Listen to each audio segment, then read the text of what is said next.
Hello everybody, WaffleTime here. Traditionally speaking, when you choose a class to play as in Terraria, there's a variety of weapons to choose from. Even if you choose from a subtype to work with, such as yo-yos, there's a jaw-dropping amount of weapons to work with to help you obtain that succulent game progression we all know and love. Well, how about a mage? Sure, there's a variety of weapons to choose from that do all sorts of funky things. However, when you narrow your perusing of mage weapons simply to spellbooks, there are nine spellbooks to choose from. 8 pre-Moonlord, and to take it a step further, you have a wicked total of 3 to choose from in pre-hard mode. One of them being certainly post-Skeletron, and another being post-Skeletron probably 90% of the time. With that being said, I'm here today to answer your burning question. Can you beat Master Mode Terraria with only spellbooks? Or will you spawn in and not only be emotionally devastated by everything that moves, but also get the old handcrafted T-Torsion combo by any and all sentient beings in your Terraria world? Truly, there's only one way to find out. Before we jump in, we must first discuss the gamer ground rules. Firstly, I won't be spawning in with a spellbook, but I'll try and get one as soon as possible. Then as soon as I have one, it's nothing but spelling and booking from that moment forth. Also, I will be playing on a celebration world, as apparently there's a better chance we could find a water bolt early on to truly get the playthrough started. Lastly, I will be using a few quality of life mods simply for convenience, which I'll put down in the description if you're interested. Let's jump right in, shall we? Now listen, if I've said it once, I've said it 1,000 times. How do we start out any and all epic gamer Terraria playthroughs? That's right, deforestation to an unruly caliber. We don't care what animals come out of these trees whining about their home. We don't care about the ozone or even planting back the acorns that fall, because we don't listen to the quote-unquote "we need oxygen from trees" propaganda. Oh, I need oxygen, huh, liberal? I breathe air, not oxygen. Nice try and checkmate. Anyways, it's time to plug our noses because the party girl's here smelling awful for a living, and it's time to get to work. We immediately build some god-awful NPC housing for our NPCs to live in, all the way until they're mercilessly defiled by the Destroyer later on in this playthrough. We whip up some wooden armor which virtually does absolutely nothing for us, other than of course making us feel a little bit better about ourselves internally, then collect a pocket full of cacti to constantly poke us in the legs while we carry it. We have one thing on our mind, and it all starts now. We desperately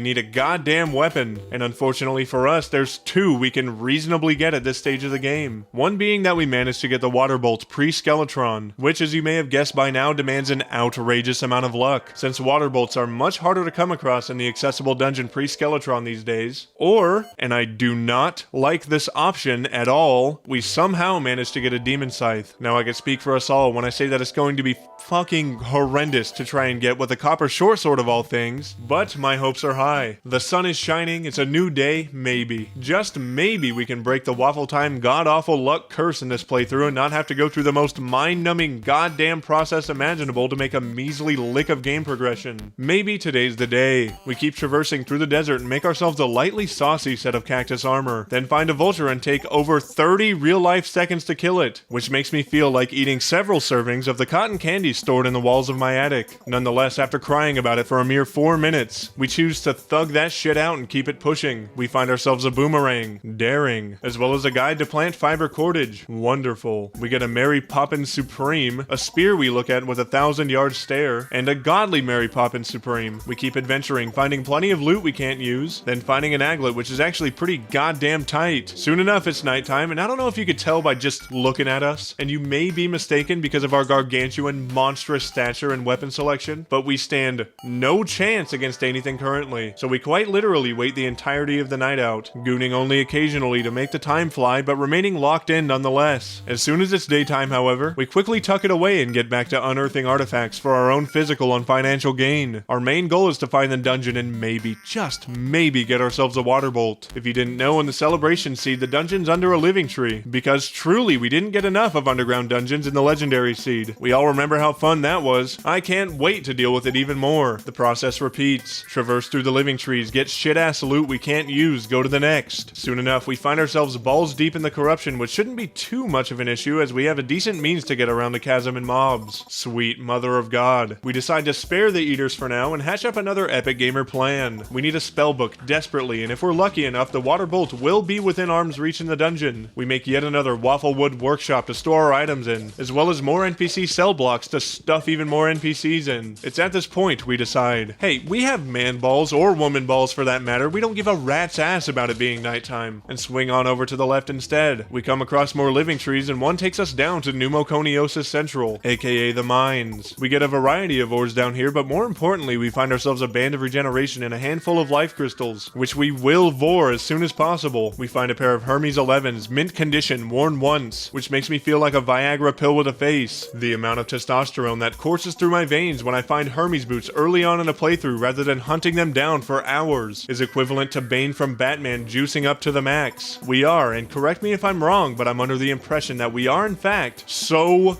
back with our beautifully fruitful cave adventure coming to a screeching halt. We make the finishing touches on our Wafflewood workshop by throwing in several crafting stations as well as a bed and walls, thus giving us not just a crack house, but a crack home yet again, just like the old days. Now that we have, dare I say, immaculate drip to drop with, we cover much more ground than before, so we haul major ass back to the right, through the living trees, past the corruption pack, which is enough to make a grown man go non-verbal 5 minutes into the function, and find our happy asses planted directly into a big dead living tree, which can mean one thing and one thing only. We found the dungeon. This is the moment of truth. This decides if the curse is broken. Will we get lucky? Will we have a perfect start to one of these lifeless, soulless playthroughs? Will today be the day? We scale our way down, checking every single bookshelf we can, past the bone party we rudely interrupted and just God damn it! We failed. There was no water bolt in sight, meaning our options have slimmed down to one treacherous goal: get a Demon Scythe. How can we possibly get a Demon Scythe with our current gear? We can't use any other weapon besides a copper short sword until we get our hands on a spell book. Are we meant to kill an innumerable amount of demons to hopefully get a Demon Scythe from one of them with a fucking copper short sword? We are filled to the brim with fury, but where there's a gamer rage, there's a gamer way. With only one option in sight, we make a Hellivator, collecting more loot we already have, ores, life crystals, and shell shock inducing weapons from old playthroughs along the way. We collect gems, see that slime rain's happening, full Nelson of Pinky in front of all the other slimes. Then at long last, make it to hell where we belong. It begins. We make platforms next to each side of our Hellivator so mobs are able to spawn, and wait for an opportune moment to capture a demon. We manage to get one, and promptly poke it to death at 1 mile per hour to get nothing, before being incinerated in a horrible workplace accident due to the negligence of an imp that was working with me. We head back down, nearly get boned, teleport up, realize far too late that the Eye of Cthulhu naturally spawned, then get looked at so hard we piss our pants and die. As you may be able to tell, we're off to a fantastic start. It's about here where we begin our adventure into territory I've rarely ever dared to venture in. It's that noise. That noise you make when you're trying to get a loogie unstuck from your throat. Hoik. By placing platforms on the edge of our demon containment unit and hammering them to be facing inwards, the demons would be able to glitch into the box but not be able to get out, thus giving them a one-way ticket to Waffle's homemade Monsterfucker Central, where they'll be dispatched accordingly. We continue building demon slaughter apparatuses with the spot up top to drop silt on their heads. This would now be our life until we get a Demon Scythe. Absolutely riveting gameplay, isn't it? We can't progress until we get our hands on that damn book, and boy oh boy does it hurt me physically. You see, on screen now this will be a speed-fast interaction, expedited for your viewing pleasure, but just know that I was down here long enough to go through every stage of grief several times over. We kill more demons than the goddamn Doomslayer. We sit in hell so long that our asses mold to the shape of Hellstone. We're in such a deep layer of hell, in fact, that looking at Twitter opinions for 15 entire minutes is just an ordinary day to me, really. After many hours of repeatedly smothering demons in silt, dying to imps and boner serpents, it's finally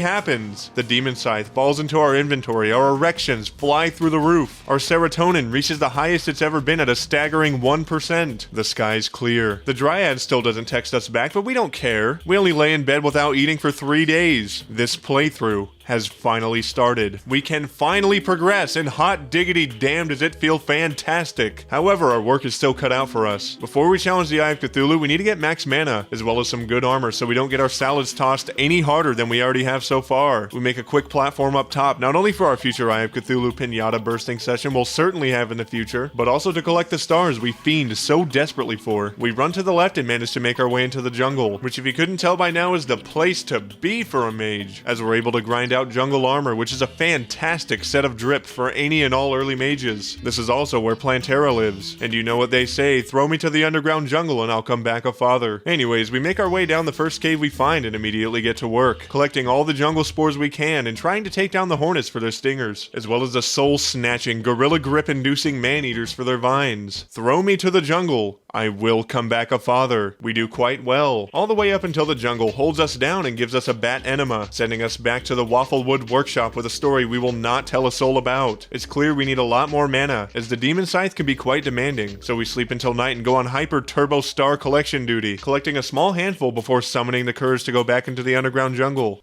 Why? Why do I even bother? As a last minute change of plans, we instead decide to adventure in our mines, and thankfully get enough life crystals to max out our HP. Now it'll take 1.5 hits for us to die. We also find an extractinator and a cloud in a bottle, which is, and I quote, sexy as a chocolate strawberry. We get plenty of other loot before diving back in for gem spelunking in hopes of getting a sick ass robe. Then after not getting as much as we desired, make some housing for the merchant and the butt plug selling zoologist, as well as some housing for the demolitionist and his drunk driving posse. Since we couldn't procure enough diamonds for a robe, we clear out a large area for a gemcorn farm. We grow the diamonds underground so as to be out of sight from the IRS, who will push us up in the tax bracket because of the profit of our diamonds, making us twice as broke as we were before we decided to grow diamonds. Isn't that silly? We spend the next large increment of time sleeping by day, collecting and replanting our diamonds by night, all in the name of divine wizard swaggeroni. We need that wise, mystical drip more than we need anything in the world. That Merlin's beard fit, if you catch my drift. After much diamond shopping, we take the old chocolate love tunnel down to a spider nest, call their Jordans fake, and collect all of their butt threads to make a forbidden set of drip which we will never tell a soul how we made. We hightail it back up to the Wafflewood workshop and not only craft ourselves a fiery hot yet ice Gucci diamond robe, but also a Prada jungle hat to juice our power right off the goddamn bone. We are dripping with the exaggerated swagger of a Terraria mage. We go right back down to the jungle to collect spores for some pantaloons, and also to deal with the funny phenomenon that happens every single time I decide to play mage in Terraria. I'm of course referring to the odd detail that the nature's gift does not fucking exist no matter how hard we look. If we were playing any other class, we'd have a full inventory of the goddamn things, but no fun for us. After collecting all the components we need, we head home and accidentally craft ourselves a jungle shirt instead of jungle pants. At this point, there's nothing I love more than to pull a hangnail from my middle finger up to my shoulder, but we have no time to make homemade WaffleTime jerky. We have Moonlord legs we're angry to look at, and a foul-smelling boss to bring to the slaughterhouse, epic spellbook style. We grab an iron skin potion, as well as a potion from the main man Red himself, which I forgot burns you alive if you're not in a further worthy seed, so we sit and take it, bottling our emotions up deep down inside in order to explode at a very small inconvenience later on in the future. Now we get our asses up to the Eye of Cthulhu platform and begin battle. The battle surprisingly goes very well. Considering we have ourselves a Demon Scythe, I would be furious if it went any worse than it did. The scythes are able to chop up the Eye of Cthulhu several times per cast, permitting us to enter his second phase lickety goddamn split. All the while we drink mana potions manually every 2 seconds because mana flowers aren't real, and are instead simply the friends we made along the way. He becomes downright furious about the debris we threw in his eye earlier, back when he had an iris and a pupil, as he wasn't able to blink and get it out. No eyelid, no balls, no future, just a rancid, sour mouthful of our WaffleTime caliber, hand-tossed, Demon Scythe salad dressing. Soon enough he breaks into his third phase, where he decides to go full epileptic mode. Luckily our Demon Scythes sit exactly where he dashes, and we're able to give him the world's first fatal money shot. Just like that, our first boss has been degraded on camera for a measly $5. And brother, let's just say WaffleTime Inc. is flipping a profit, since now we have ourselves a Shield of Cthulhu, a cornerstone to any and all Master Mode playthroughs. We quickly haul our beefed up, squat maxing man cake right back down to the underground jungle for all but a brief moment, not only to get a fishing rod we'll never use, but also to get the spores we desperately desire to finish our full set of Gucci Louis jungle armor. Yeah, make sure to wear your rain boots, gamers, because as of this moment, the forecast shows a 100% chance of drip in your area. Without a moment to spare, we begin our march to the corruption to defile the defiler, the Eater of Worlds. More like the Eater of this dongus, because what we're about to do to the Eater of Worlds should be considered a crime against humanity. We build a quick arena, then head down and break not one, not two, but 3 whole ass shadow orbs to begin battle. We decide to fight him underground instead because, I don't know, we ball. What more is there to say about the Demon Scythe against the Eater of Worlds? The Demon Scythe cuts through the cancerous worm like a hot knife through butter. If he has a mom, we've slept with her. If he has a family, we've replaced him and taken them to Disneyland, posting pictures of us having fun as a family without him. If he has a job, we've been promoted in under a week of employment for doing what he's been doing for 20 years straight. We own the Eater of Worlds, and it should go without saying that it feels fantastic after getting bullied relentlessly during the entirety of the beginning of this video. Soon enough, we have him on his last fragment of worm, and before he can shed a single tear out of one of his many various eyeballs, we destroy him entirely. We have confidence now, our testosterone is seeping from our pores. Our masculinity, while fragile, is brimming beyond belief. We now fight as Huaralu, and there is nothing in the world that could stop us. So we charge to the dungeon with a head full of steam, ready to bone the flying boner of the dungeon. We summon him up and try to go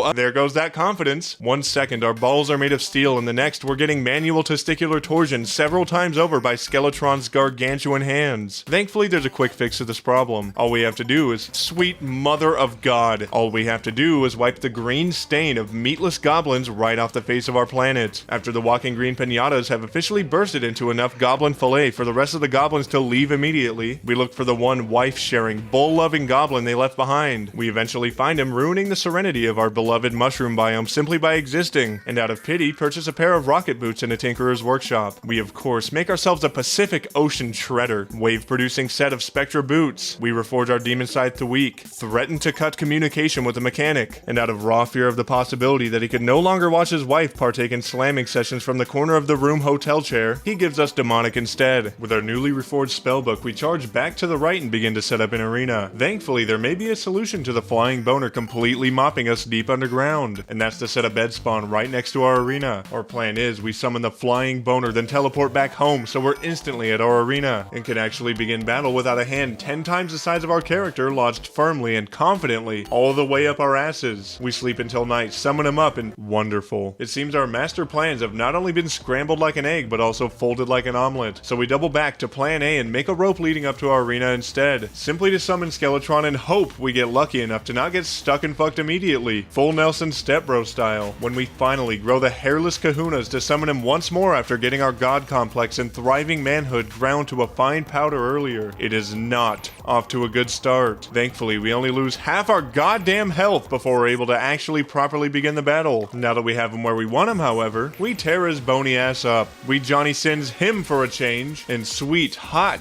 damn does it feel exquisite. We start with the skeletal grippers, which go extremely quickly with our newly reforged Demon Scythe, and we're left with nothing but Skeletron head. Now look, we've all been here before, we all know the rules. It's clear as day. The second rule of WaffleTime Inc., right behind MILF Supremacy of course, is to not get head from Skeletron. Teethy. Not good. Not in my house. We do what we do best and absolutely shred Skeletron until he's no more than bone marrow on the ground we walk on. The testosterone is back. We are back. It's time to go to the Fungeon, because not only do we need a cobalt shield, but also, who doesn't love enemies that could tear you in half through a shit-ass crumbling wall? We also came down here for something beautiful, something special. Something so special, in fact, that it was quite literally just out of arm's reach of us getting it before the Demon Scythe for a much easier start to this playthrough. I'm of course referring to the Water Bolt. What an OG. I remember the days looking up Wall of Flesh tutorials and this bad boy being the top dog. As much as I'd love to talk horrendous shit on it because it didn't fall into our loving embrace earlier on in this playthrough, it may still have great use for us, as in contained areas such as the dungeon, you can thoroughly resize your enemies with great efficiency. Take that as you will. We open our first chest and holy moly milli vanilli clown women can stroke me silly, we get the exact piece of loot we were going for with no hassle whatsoever. We quickly take off from the dungeon, happy as all hell about the fact that we won't have to return there until we're balls deep in hard mode. Upon opening our Skeletron treasure bag, we see we got the Book of Skulls, which ultimately is a kind gesture from the RNG overlords. Not quite sure how much we're going to be using this exactly, but we'll keep it in our back pocket just in case for potential use in crowd control. In order to keep our boss rush in full swing, we head to the jungle and immediately find a hive the size of Plantera's left ass cheek. In other words, the perfect size to lay wood. So we do just that, creating a single row arena to begin battle. The battle starts as any Queen Bee battle does, some pathetic dashes. Then oddly enough, she just sits there and takes it on the chin until she's about at half health. Then remember she's in battle, and in fact has to battle in said battle. She begins to beat the living shit out of us for the pure sport of it, brake checking us furiously while we're driving on the highway, simply trying to enjoy our 8th cold beer. What if I spill, Queen Bee?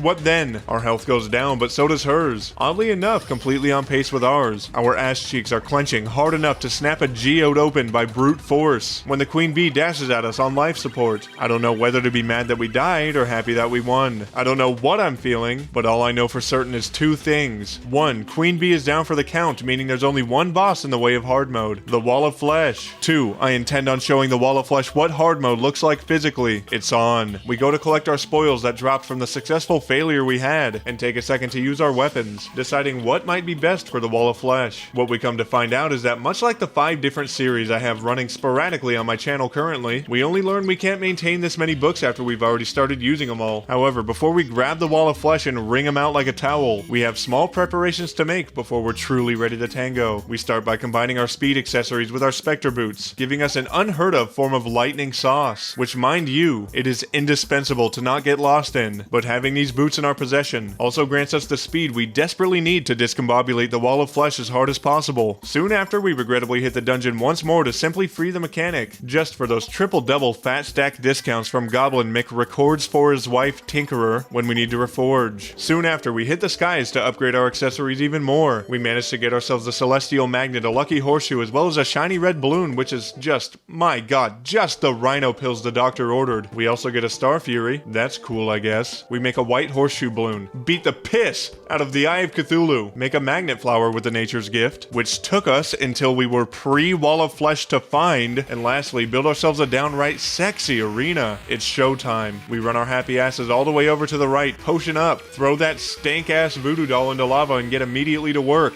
This fight goes to show how powerful of a tool the Demon Scythe has been for us. Slicing directly through the hungry to lay pipe on his various eyeballs goes phenomenally. We occasionally switch to the water bolt for a quick rinse, showing the Valorant E-boy wall of flesh that a shower really isn't so bad on occasion, and instead of wisening up and showering for the first time in 3 weeks, he gets incredibly upset, taking to Twitter to rile up all the Blood Moon mobs that coexist there. This rally makes him speed up to speeds no tremendous wall of meat should be able to go outside of a deplorable search of the hub, threatening our lives greatly. We keep up with the speed, slicing right through anything that comes our way, attempting to damage anything that moves to keep his health going down. Our health gets low, his gets lower, then suddenly, we're showered with oven-baked wall of flesh fillet. The flesh fillet, while a sogging, sopping, warm surprise on our bare skin, was certainly welcomed, as now we're in hard mode, and shit, allow me to emphasize, has just gotten real. No longer do we have the Demon Scythe to carry us up this spellbook-themed Sisyphus mountain. No, it won't suffice. We now have to go for a different spellbook. A different spellbook or two, might I add, as we're still under the crippling, mind-numbing constraints of having 9 goddamn weapons to choose from throughout our entire playthrough. We have no time to waste. No time to twist the hog with 2 hands. Not even enough time for a single-handed crank. We have a wizard to find, hard mode ores to mine, and a workplace superiority complex that needs to make a wicked comeback as soon as humanly possible. We collect a measly pocket full of hellstone, simply to make the pickaxe to suit our mining needs. Shockingly, we managed to find the wizard, bound and curious about voyeurism. We desperately need to save him before it's too late.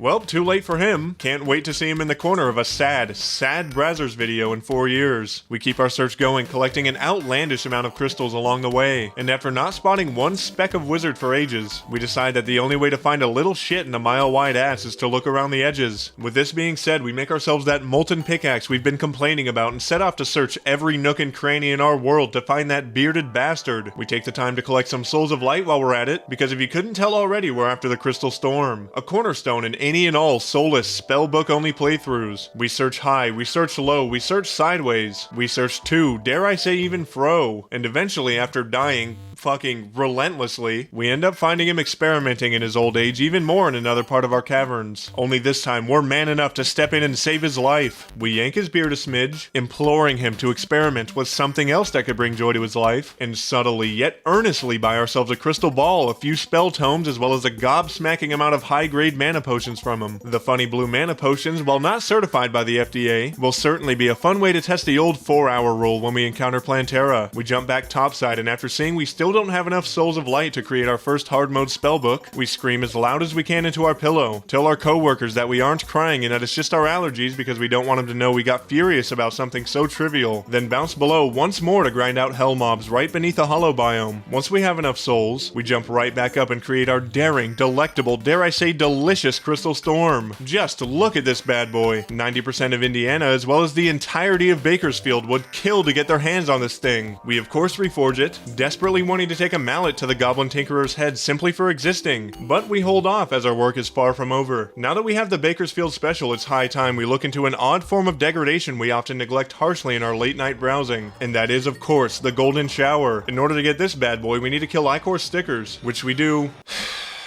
We do our best at. We try our best and that's what matters. While my first instinct is to eat live squid to spite the Ichor stickers, we have much more work to tend to. We spend our free time not conversing with friends, not going outside, and not even trying to make social connections, but rather grinding out Ichor stickers and various Crimson mobs for some delightful Souls of Night, simply to make that odd side of BDSM special, aka the Golden Shower. After dying enough to make me want to swallow each of the keys out of my keyboard and shit out "give me a break," we at long last go upstairs and make ourselves a Golden Shower. After reforging, we take no time to celebrate, but rather head on over to the Hollow to throw a bunch of pixies into a wood chipper for our own financial gain. Seeing as the Hollow picked one of the worst spots of all time to spawn, we make our own homemade, WaffleTime Inc. certified artificial Hollow homicidinator to grind out said pixies on. We take our time doing so, just taking time to enjoy the fun in our pixie stomping session. Then once we have a rather ample amount, we take to the skies to partake in wyvern hunting, not only for their pelts, but also to piss so hard that it breaks skin all over the wyvern's forehead to get their souls of flight. Thankfully, now that we have all the components we need, we can finally make some pixie wings, the manliest setup. We don't have a hard mode anvil. God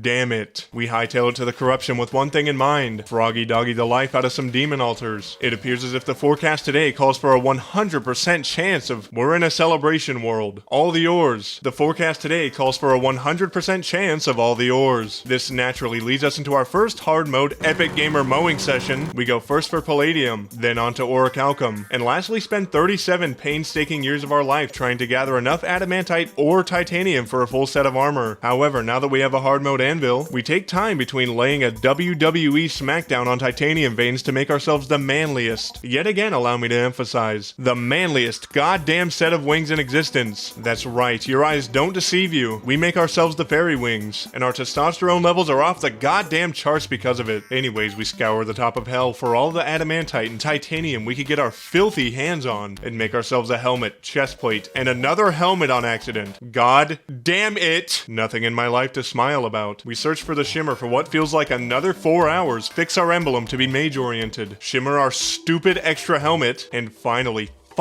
make our full set of titanium Rolex Gucci drip. That took probably 3 times as long as it should have, but hey, we're here, we're back. We're so back, in fact, that we spend the next large fraction of our measly lifespan on hunting mimics, until we get all that we desire, which is a Philosopher's Stone so we can make a Charm of Myths, dying in the easiest fucking fight imaginable, and a cross necklace to combine with our star veil we got earlier, with our armor dripping us down to the sock, accessory bling that makes us blind oncoming traffic, and 2 spellbook Dracos to tote unnecessarily at the function. We are now officially hard mode boss ready. We quickly lay out a few more rows of platforms so we have plenty of space for more maneuverability during battle, craft mechanical eyes, and begin Austin Powers' ultimate dream of clapping some twins. The fight, however, does not start off groovy, baby, as we immediately take 2 green fireballs directly to the forehead. We recover physically, but emotionally we will never be the same. Our plan for revenge is to properly Jarate Spasmatism in front of Retinazer, then hit him with the Crystal Storm Supremo to do the most damage we possibly can. We take an occasional hit or two from the metallic duo, but once we see Spasmatism's health is getting lower, our confidence in winning this battle and installing a Pringles can, a rubber glove, and 2 warm sponges directly into Retinazer's eye socket goes up drastically. After some Turbo Pro Gamer dash dodging and narrowly avoiding mechanical flames welding our urethra shut, we see Spasmatism fold like an omelet and focus the remainder of our attention on Retinazer, who we deal with rather quickly. His flurries of lasers mean nothing to us, even in his second phase where he desperately tries to fit in, and we make fun of him publicly until he cries hard enough to throw up and explode, officially crossing the twins off of our boss rush list. We collect our spoils and do quick reforging on our gear before returning back to bed to prepare for the next battle, which is, drum roll please,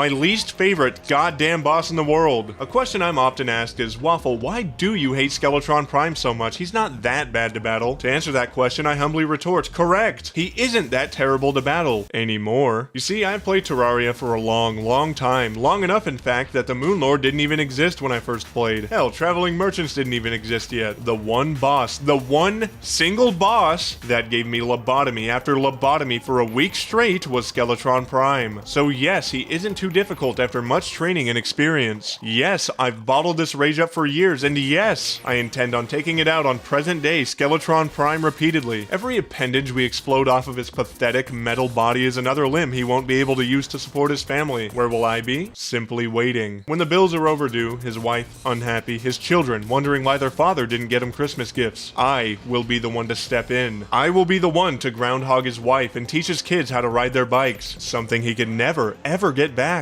I will take from him what no other Terrarian ever has, and it's all because of a long week in 2013. Now that Skeletron Prime has kicked the bucket, it's time for the Destroyer. We make a quick Destroyer cheese platform with honey, bash statues, heart lanterns, and a campfire just so we could handle him without too much hassle. We sleep until the next night and without skipping a beat summon him up. We dominantly use the Golden Shower Jarate degradation technique, as the Golden Shower is able to pierce through multiple segments of his repulsive worm body for maximum damage. With this method, we're able to make decently short work of him, all the while dealing with the stray probes that fly our way so we don't get overwhelmed. We attempt to angle our stream. We attempt to angle our stream so it pierces as many segments as possible. Soon enough, with a large amount of his probes sent to the gulag, we see to it that the Destroyer follows shortly after, and at long last, the 3 mechanical bosses are down for the count. With our newfound victory, we simply sleep the days and nights away, deciding against making hollowed armor, as to prepare for MILF Central, aka Plantera's den, we were after that good stuff, that underground jungle nectar, that sun-kissed chlorophyte. Once we've had enough of laying in bed with our eyes closed and not sleeping for 4 hours at a time, because our brain decides to remember something embarrassing we did when we were 8 years old for some unknown reason, we head down to the underground jungle for yet another epic gamer mowing session, only this time it's chlorophyte themed. After sweating it out, mining enough chlorophyte for an armor set, we decide we've had enough of the swamp-ass inducing humidity, and pop back topside to make ourselves a supremely saucy set of chlorophyte armor. It's here, ladies and gentlemen, that we've approached a crossroads. There's 2 last spellbooks in the game progression-wise that we could get till after the Moon Lord. If you haven't guessed by now, the one we're after is a little something called the Razorblade Typhoon, dropped by none other than Duke Fishron himself. The other being the Magnet Sphere, which is,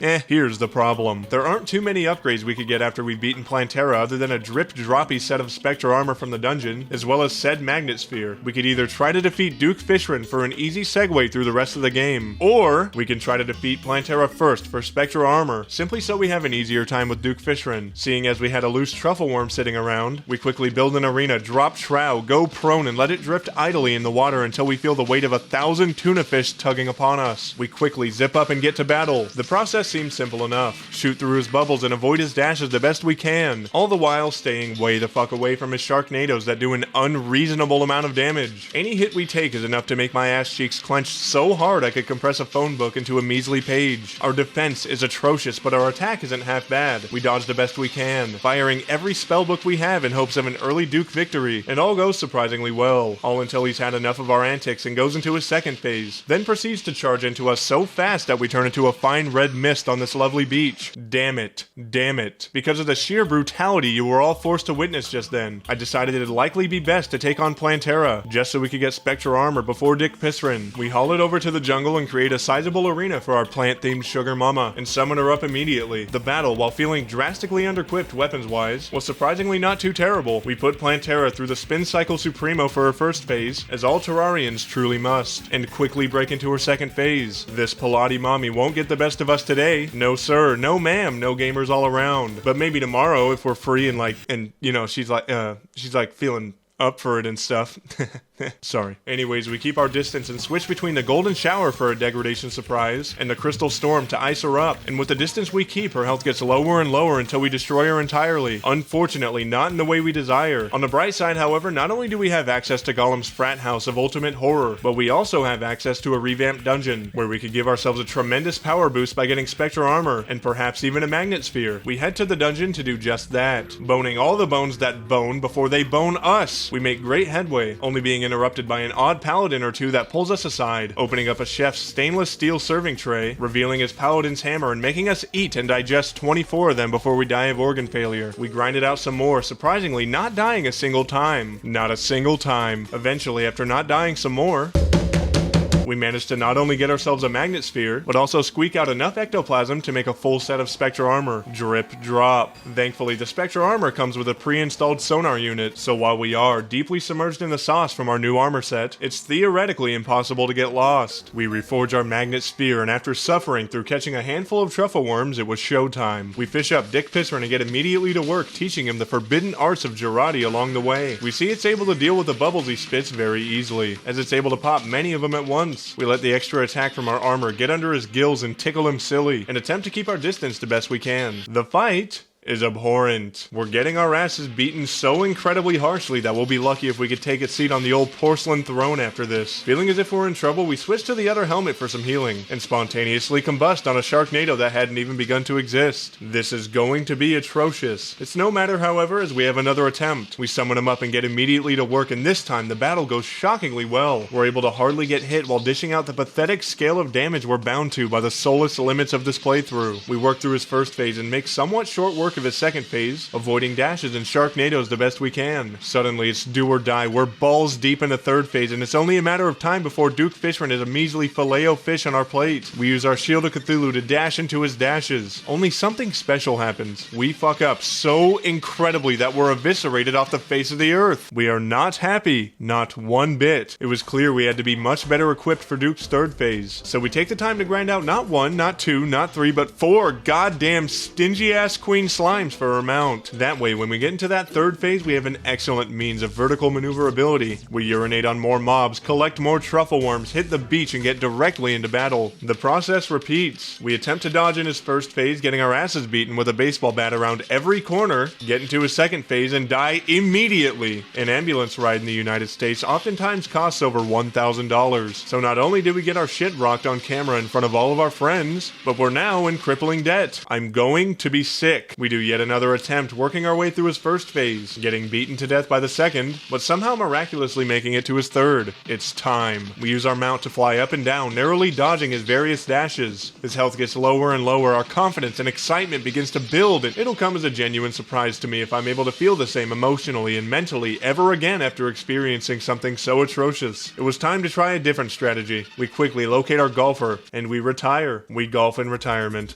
That's it. That's the strategy. No longer can I take any more of this. I will not subject myself to such torment. Enough is enough. It's time to take care of myself mentally and tend to those around me for a change. Is what a goddamn quitter would say. We go pro in golfing, snatch the keys to the golf cart, yank more truffle worms, hit the beach, and summon this sea cow up. It's time to show Duke Fishron's third phase the raw power and pure goddamn genius of shotgunning 8 beers and driving a golf cart as fast as possible. We slam our way through his first phase, work our way through his second phase. Behind this post-commentary is a large man with a vein coming out of his forehead, taking out years of fury on his poor desk, so tormentingly angry that he'd pull the ears off the Goblin Tinkerer at the first chance he got. It's no matter, that shit doesn't even faze us. It's clear and apparent we needed to shotgun several more beers and fall over on the range twice before cranking the golf cart. Honest mistake on our part. We summon him up once more, completely demolish this idiot's first phase, get slapped so hard our hairline recedes to the top of our heads in his second phase, and as soon as we see him going into his third phase, we smash 4 more beers, all of which we crush the cans of on our heads just before hopping in the golf cart and getting to work. The method is simple. I drive. He isn't able to damage us much at all with the help of the golf cart's ability to ram anything in its way. Isn't it a thing of beauty? Get that man his keys immediately. We simply enact in a drive-by, firing out the side of our golf cart and watch his health slowly deteriorate until at long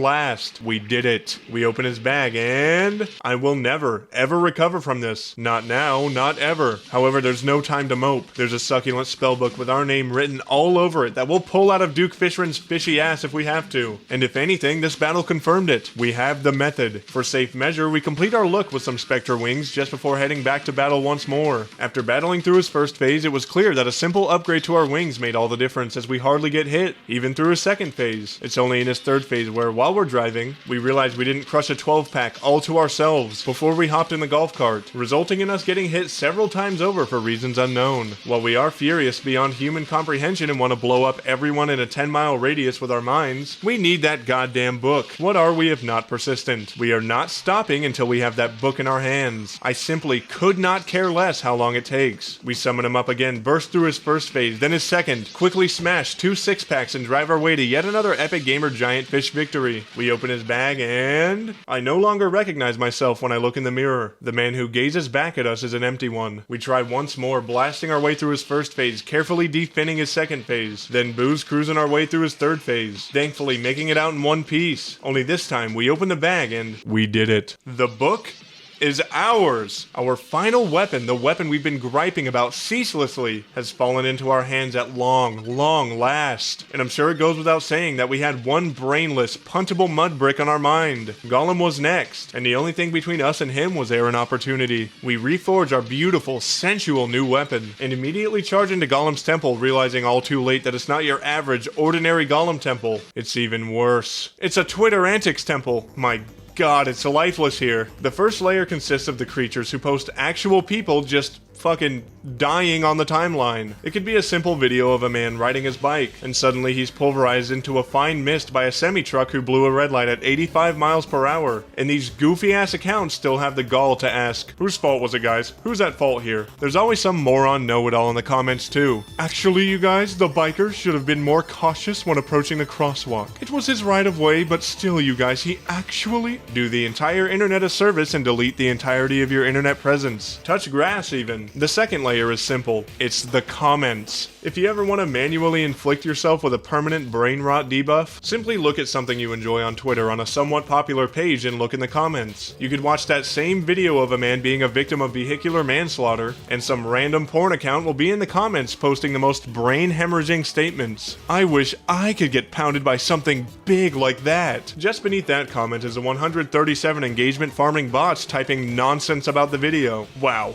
what an insane situation. Surely the driver could be the cause, but is the biker part of the conundrum? Certainly this is a paradox mankind can hopefully solve for a brighter tomorrow. Hashtag trucks. Hashtag brighter tomorrow. If you're gonna peddle engagement farming bots to popular pages, at least make them make a lick of goddamn sense. Nothing like the quote-unquote meme pages beneath that posting engagement farming memes or cute animal videos that have nothing at all to do with a poor man who just got pulverized by a semi-truck. Here it comes in the third layer. Mr. Know-It-All McActually figured out he could make 37 cents a day off of farming engagement by doing one simple thing: rage baiting. By posting the opposing opinion to a popular subject in a demeaning way, McActually can get lots of angry comments and a whole bunch of engagement on his tweet. A new indie game comes out which is insanely fun, has outstanding reviews, an excellent community, a fantastic dev team, and donates half the earnings from the game to charitable organizations. Mr. McActually is on the case. I don't know, keeping half the money for your own gain is incredibly greedy. Why are we supporting this type of behavior? I cannot believe these people are real. I cannot believe they exist and walk the earth. Finally, at long last, we burst into Golem's bedroom, entirely furious as to what we had to bear to get here. Without skipping a beat, we make a quote-unquote arena, meaning we make a single row of platforms right above his altar, then immediately summon him up. The fight with our newly acquired beautiful Razorblade Typhoon goes phenomenally. We're able to take out his hands as fast as they appeared, and focus on hurling our attacks at his big-ass forehead in a desperate attempt to push his hairline back even further. Our plan thankfully works, seeing as we pushed his hairline back so far his head came off entirely. We go directly for his gargantuan, BO-ridden body and see we're making short work of it. While taking a few hits here and there, we were never in too much danger as our new spellbook mops the goddamn floor with him so quickly. And as we see him crumble into nothingness, we can comfortably say that beating Golem to death physically is therapeutic, and due to the contents of the temple he caters to, we bludgeon him to death once more. Feeling now like our testicles are made of concrete, we haul ass to the Fungent to not only destroy the Lunatic Cultist's lame-ass friend group, but also to lay the smackdown on the Lunatic Cultist himself. The fight goes just about how you'd expect it to go with our blingual loadout. We're able to do a tremendous amount of damage, but considering we're still running with the glass cannon setup, we take a few licks here and there. Nothing that us men, women, or anything in between haven't eaten for fucking breakfast before though. We're tough. We're ballsy. We're being invaded by goddamn celestial creatures. We're in the endgame game now. The only thing left between us and beating this playthrough is the pillars and the calamari moon squid himself. We have no time to waste in our onslaught. Our razor blade typhoon thirsts for blood. We start with the nebula pillar, defile it, then hit the stardust pillar, naturally cheese the ever-loving hell out of it, smite it, then hit the vortex pillar, die instantly, then spank the lumps out of it. Lastly, we go for the solar pillar, which we totally don't die to several times or get angry over at all. Then take it to dinner, be sweet to it, make it feel ways it's never felt before, ask it to be ours, then leave immediately without a trace, causing it to crumble internally on its own. To be quite honest, I wasn't expecting a chance at a battle here. I was simply waiting for the Moonlord to slaughter us so we could sleep until it rained for our cute Fishron mount to move at Mach speed. Then, almost as if it was physical goddamn poetry in motion, heavy rains start to pour. We now have a serious shot at decimating the Moonlord on our first attempt. We have everything we need, everything we could ask for, besides a nurse box. That's beside the point, it's showtime. We don't need a damn nurse box. We have a hood that heals us, we have the power of friendship. He spawns in and we take to the skies as fast as possible, trying to dish out as much damage as we can to each of his eyes. One thing to briefly note is that we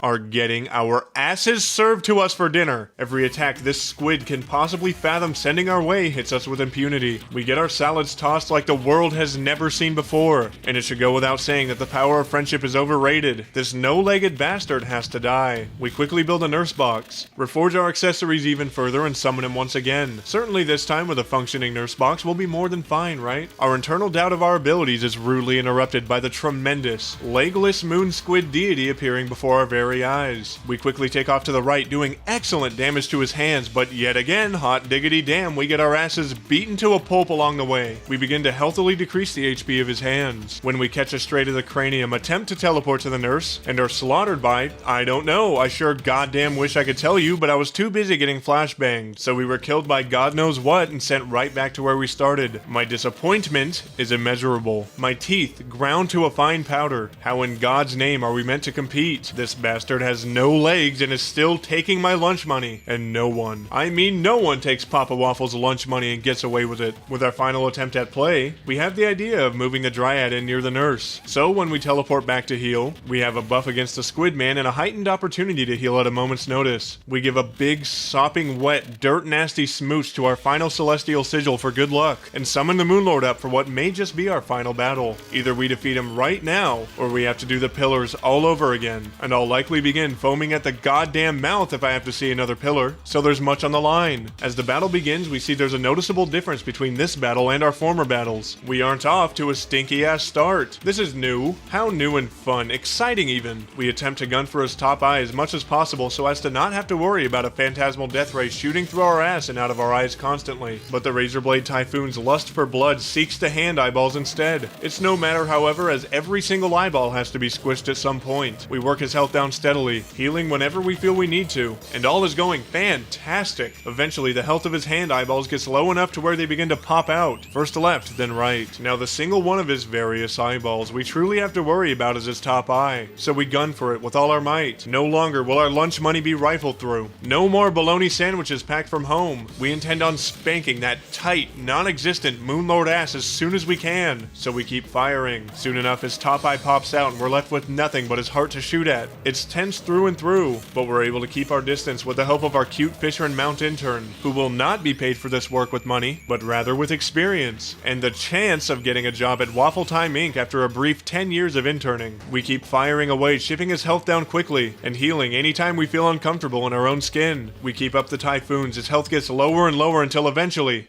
we did it. Watching the Moonlord burst into flames and be sent to God knows where, writhing in pain, makes me feel a way my future wife could never hope to achieve. We actually did it! We bask in our victory, since now that the Moonlord has been conquered and domed entirely, that means we have officially beaten Master Mode Terraria with only spellbooks. If there's one thing I learned about thugging it out with only spellbooks, it's that the absolute hardest parts of the journey are 1. Getting your greasy hands on a spellbook to begin with, and 2. Not getting your truffle worm ripped off the bone by Duke Fishron. Thankfully, Thankfully, due to the events of the Legendary Seed playthrough, I haven't been able to feel a thing in years. We'll see if this Spellbooks only playthrough resurfaces abruptly when I have a family later in life. With that being said, I'd like to thank you all very much for watching. If you enjoyed this video and you'd like to show your support, be sure to drop a like, subscribe, and leave a comment to let me know your thoughts on this video. Also, for video and stream updates, be sure to follow my Instagram and Twitter link below. Thank you all very much again for tuning in all the way to the end, and I'll catch you gamers next time.